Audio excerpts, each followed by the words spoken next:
back to Waldron 3D Workshop. Really excited to share with you the progress we're making on this eagle sculpture.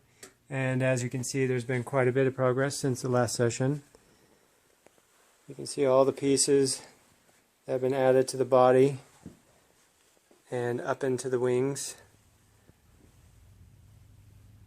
Really appreciate how each piece adds so much texture and color variation and movement with all its character to the overall sculpture.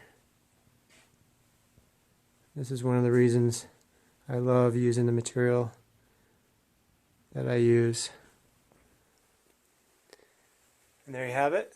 Looking forward to sharing more progress with you at the next session.